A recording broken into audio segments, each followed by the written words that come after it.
जी, हाँ जी, बताएं। कोई सवाल करें जी, सवाल। अच्छा मैम ये बताइएगा, सवाल करें भाई, सवाल। ये बताइएगा कि कल पीडीएम का जलसा था और वहाँ पर मरियम नवाज शरीफ नहीं हुई थी, वहाँ पर डिस्कस हो रहा था। और दूसरा, पीपल्स पार्टी की तरफ से मुसलसल जो है नून लीग पर तनकीद की जा रही है। कल भी एक स्टेटमेंट उनकी पढ़ी आई है, आज भी पढ़ी है, क्या कहना चाहेंगे?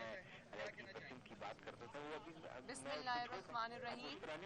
सबसे पहले तो आपने जो पीडीएम के सवात के जलसे के बारे में सवाल किया, उसमें मेरी नुमाइंदगी भी और पूरी पीएमएलएन की नुमाइंदगी हमारे प्रेसिडेंट जनाब शहबाज शरीफ साहब ने की, और जहां वो प्रेजेंट होते हैं वहां हमारी ज़रूरत नहीं होती।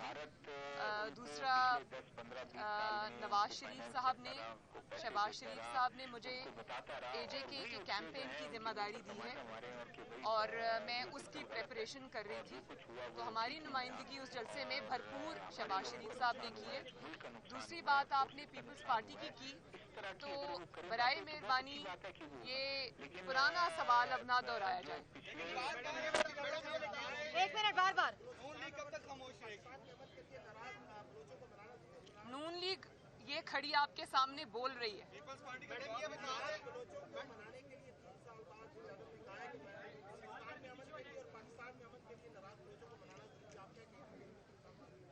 मुझे आप सिर्फ नाराज बलोचों को मनाना जरूरी है क्या? आपने सवाल क्या आपका?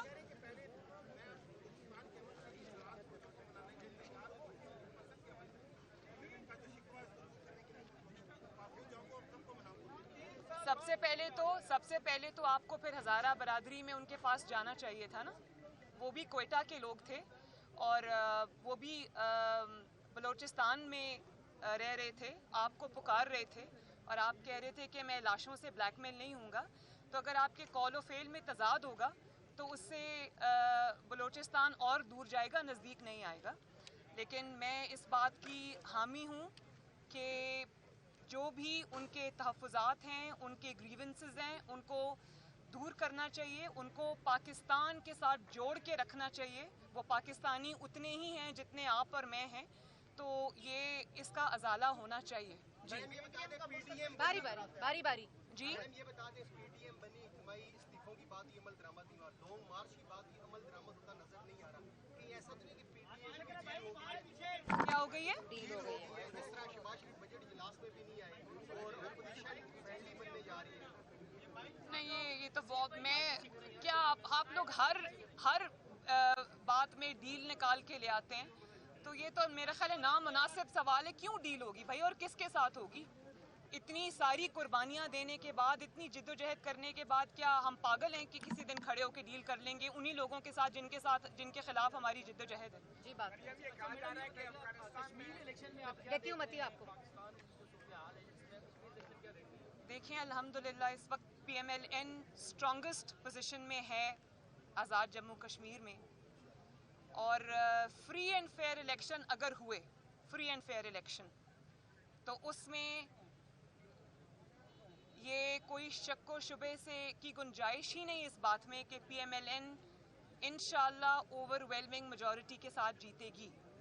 लेकिन क्योंकि अवाम का इस सिस्टम पे एतमाद नहीं है, रिगिंग होती आई है, ब्लेटेंट रिगिंग होती आई है और हमने उसके सबूत भी देखे हैं, तो लोग तहफ़्फ़ुज़ात का शिकार ज़रूर है। लेकिन इस बात में कोई दो राय नहीं है कि मुस्लिम लीग नून आज़ाद कश्मीर इलेक्शन में सबसे ज़्यादा स्ट्रॉन्गेस्ट पार्टी है इंशाअल्लाह ताला। और अब मैं कल परसों वहाँ जा रही हूँ, तो इंशाअल्लाह ताला आप देखेंगे ये बात। जी एक मिनट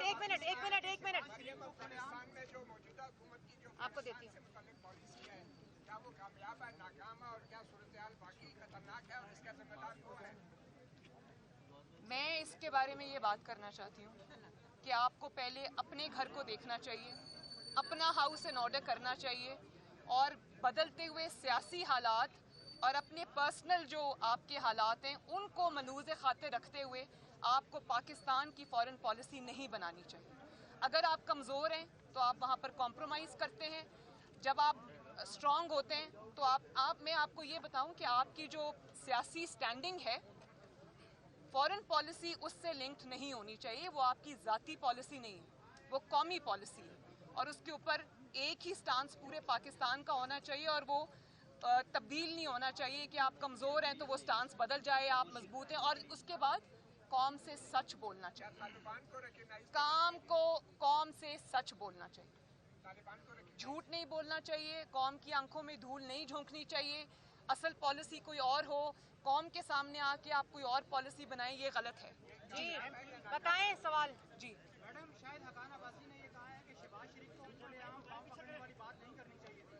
आपकी इस पर क्या स्टेटमेंट है? उनका शायद खाकान अब्बासी साहब का स्टेटमेंट है कि उनकी जो मैंने वो स्टेटमेंट सुना है, उन्होंने कहा कि सयाको सबाक से हटकर उनकी बात को पेश किया गया, तो खुद ही उन्होंने वजाहत दे दी उस बात ये की। बता दें, आपने कश्मीर इलेक्शन की बात की, रिगिंग होगी या रिगिंग हो रही है, तो इसका मतलब ये हो कि माजी में जितने इलेक्शन हुए तो नून लीग भी रिगिंग के जरिए इक़्तिदार में नहीं थी।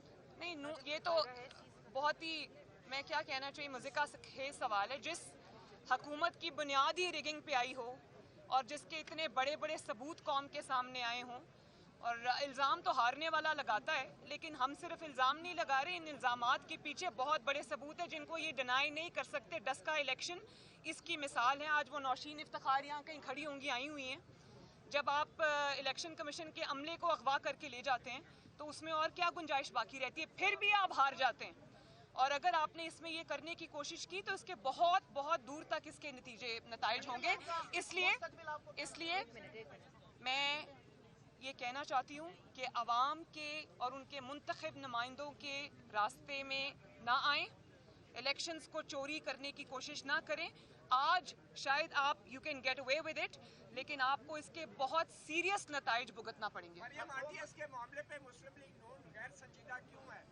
किसके मामले? आरटीएस जो बैठ गया था इलेक्शन में, अभी तक उस पार्लिमानी कमेटी को भी आप लोग गैर संजीदगी से ले रहे हैं, तो क्या करें? और उसका जब उसका वक्त आएगा हिसाब किताब का, तो वो हिसाब किताब होगा इंशाल्लाह। हुकूमत की तमाम तर नाअहलियों के बावजूद पीडीएम कोई खास मकसद हासिल नहीं कर सकी। आने वाले वक्त में पीडीएम का मुस्तकबिल क्या देखें? पीडीएम बहुत बड़े मकासद हासिल किए। पीडीएम अवाम को ये बावर कराने में कामयाब हो गई है कि इससे ज़्यादा नालायक हुकूमत, इससे ज़्यादा नाअहल हुकूमत और इससे ज़्यादा अवाम दुश्मन हुकूमत जो है वो पाकिस्तान के 73 सालों में नहीं आई। और पीडीएम कुछ करे या ना करे, अवाम जितनी महंगाई हो गई है, जिस तरह से लोड शेडिंग हो रही है, गैस की बंदिश की वजह से सनत बिल्कुल ग्राइंडिंग हॉल्ट पे है, ख़त्म है, बंद है। और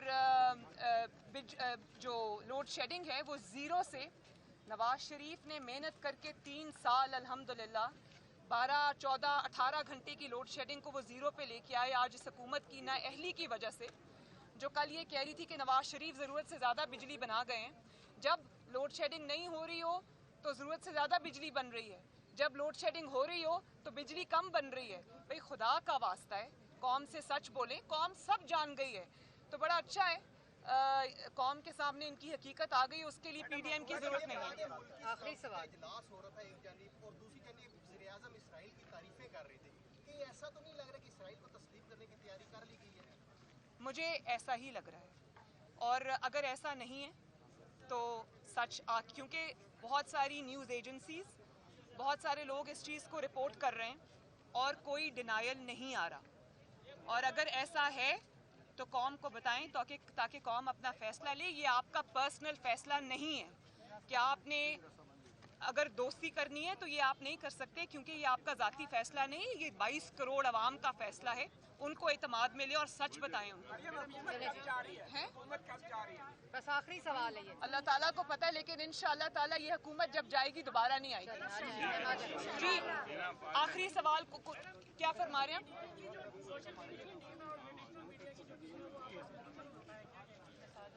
पूरी पीटीआई आपस में गुत्थम गुत्था है, और जैसे जैसे इलेक्शंस नज़दीक आएंगे आप देखेंगे कि किस तरह से उनका हाल होगा इंशाअल्लाह ताला।